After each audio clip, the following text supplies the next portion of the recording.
Evaluating quarterbacks basically comes down to one simple question. Do you want the polished, pro-ready prospect who doesn't have any obvious flaws, but might not have the ceiling to change your franchise's fortunes? Or do you want the gobs of talent prospect who can do everything you want on the field, but has glaring deficiencies where, at times, he looks like he can't do anything at all?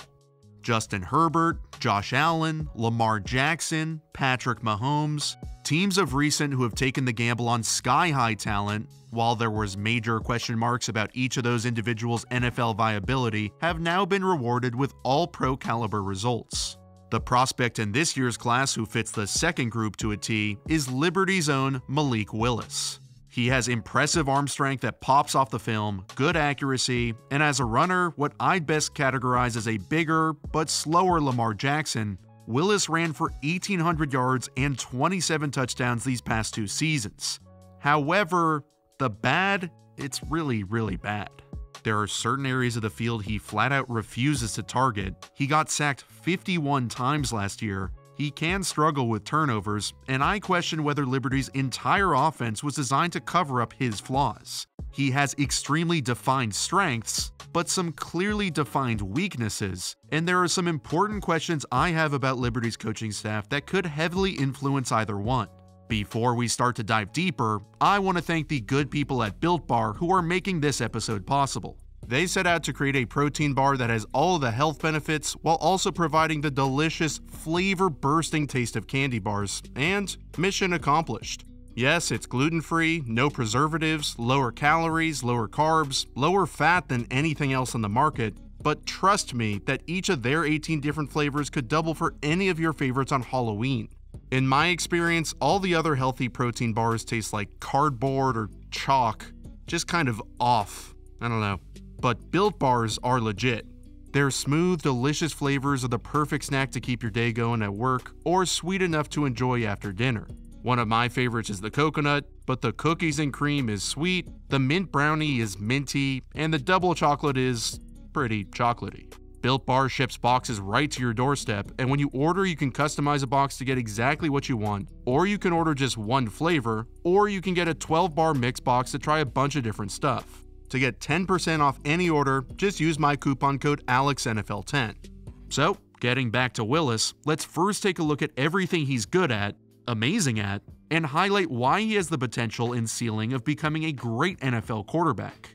As a runner, he's stupid fast, but also powerful at 6'1", 220, and can run any kind of scheme you could draw up. Counter bash, QB power, he can scramble. He's a great straight line runner with speed, but he also broke 51 tackles, just 6 away from PFF's single-season record. As a passer in Hugh Freeze's fast-tempo, RPO-heavy scheme, his arm strength is evident along the sidelines from the intermediate to deep areas of the field, and he consistently hits his receivers within their framework on comebacks or deep balls over the top. He's capable of getting to his third and fourth reads at times, and can execute NFL-style concepts at a high level where he'll show good mental processing.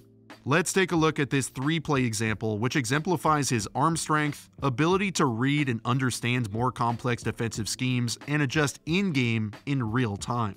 Syracuse is running a quarter-half zone coverage, which is defined as 2 defenders assigned to deep quarters of the field and 1 defender assigned to half.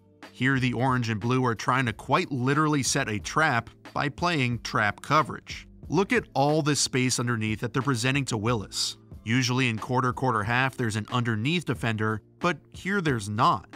They are playing quarters, but with a caveat, where if the slot receiver breaks outside, the corner will fall off his guy and trap the flat, and the safety will have to fly over the top.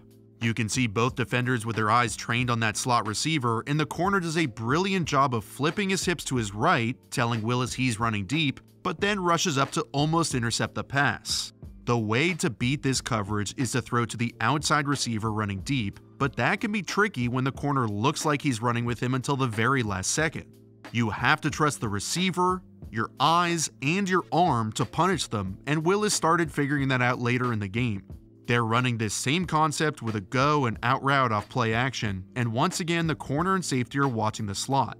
The corner baits Willis so hard he literally turns around, but now Willis isn't so easily fooled, and also, rush linebackers literally slide off of him. He knows defenses will keep playing the same coverage over and over until you actually beat it, so he knows he's got to go and beat it. The timing it takes to make this play is super precise, and with how quick the safety gets over the top, this is challenging. The slot runs his route a little shorter to put the corner in a bind, and Willis perfectly fakes the throw to the flat to get him to jump, then rips the ball just barely over his head. With the safety flying to the sideline, Willis knows he can't throw it deep, but has to hit his receiver nestling into the hole, and then Syracuse didn't play trap the rest of the game. As I alluded to, Willis is capable of high-end processing. Others have questioned his ability to get to his second read, but he's proved on film he can get all the way to 3 and 4. Where I would validate that criticism, however, is that I don't always believe he's truly reading out each progression even when he's looking at that specific receiver. There are times he'll miss wide open options, especially over the middle of the field, and that's best exemplified by this passing chart from Pro Football Focus, where we can see how he avoids targeting the middle of the field like Kim avoiding Kanye. He has excellent accuracy on fades down the sideline, but that type of throw, while challenging to complete consistently, isn't a very quarterbacky throw, since based on the coverage, Willis can just choose the fade if it's one-on-one. Hugh Freeze created some exceptionally easy reads for him where they'd run an ISO fade outside with 3 curl routes on the other, and if Willis sees that he has a one-on-one matchup pre-snap, that's where you can choose to throw. Freeze didn't really run any in-breaking routes or concepts over the middle, because Willis has a lot of difficulty seeing open receivers in that area of the field, where typically quarterbacks with good processing and understanding of coverages are able to operate. An example of this issue showed up in arguably his worst game of the 21 season, where he completed 41% of his passes and threw 2 interceptions in a loss. Liberty has that same one-on-one outside that Willis can choose to throw to, and if he doesn't like it, he can come back to this concept over here. Louisiana knows he likes the fade, and that sometimes Liberty will run a curl, so they drop their edge defender underneath so the corner can play way over the top. Now Willis knows he can't throw this, but the positive effect of being able to cycle through your progressions is that it moves the middle of the field safety who's reading Willis's eyes. When he comes back to his right, he has the seam post screaming wide open through the middle of the field. He stares at it, but doesn't throw it, manages to break a tackle, but then compounds a mental error with an even worse mental error. This aversion to throwing over the middle could be the thing that sinks his battleship, since QBs simply cannot just rely on deep fades outside. Willis also plays out of structure fairly often, and while he's proven at times he can operate within the framework of the play where his feet are synced up with when his receivers come open, he still has a lot of room to improve. On literally the first play of the game, his footwork and technique fail him, where Ole Miss is playing cover 3 zone with an extra defender blitzing, what people call a cover 3 fire zone blitz. And what Willis knows about cover 3 is that each of the outside corners will turn their butts to the sideline and run backwards in what's called a zone bail technique. He also knows that he has 2 routes that are perfect against this type of coverage, a deep speed out that'll cut underneath the bailing corner, and a deep curl which can threaten deep and then sit down. When he starts to his left, this defender who's responsible for the running back drifts into that underneath window, so Willis has to reset to the curl, but he hangs on the speed out a few extra ticks, and instead of aggressively ripping the curl, he waits too long and tries to extend with his legs instead of winning with his arm. From the end zone angle, we can see him start to his left, and while that's happening, the running back picking up the extra blitzer. But watch Willis's eyes come back to the right, but not his feet. With the pressure closing in, he needs to be aggressive and rip the curl immediately, but his eyes come back across before his feet do. That extra half second it takes him to reset allows the pressure to get to him and provides a concerning example of his tendency to wait to see his receivers come open before throwing, instead of trusting his pre- and post-snap read and using anticipation.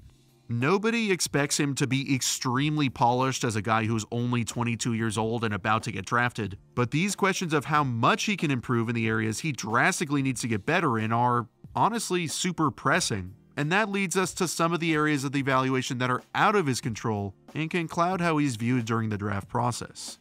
He was pressured 40% of the time with some of the absolute worst tackle play I've seen in all my years, and from my perspective, there are even more question marks raised about the way Hugh Freeze designed this offense. Was he simply not calling in-breaking concepts over the middle of the field because he knew Willis wouldn't or couldn't target them? Or is he simply just not that great a college coach, seeing as that he consistently called plays where there were 2 to 3 receivers in the same area, Or he also just has a strange obsession with calling 5 curl routes at a time, cause you'll know that's for sure his thing if you've watched Liberty as much as I have.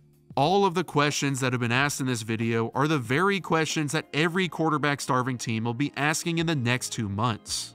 Will they be scared off of what Willis can't do, or will they be overcome by everything he can?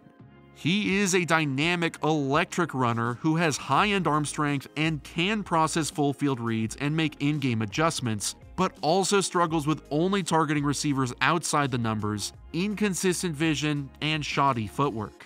He is smart, does go through his reads, but he's still learning to trust what he's seeing and is tightening up his fundamentals.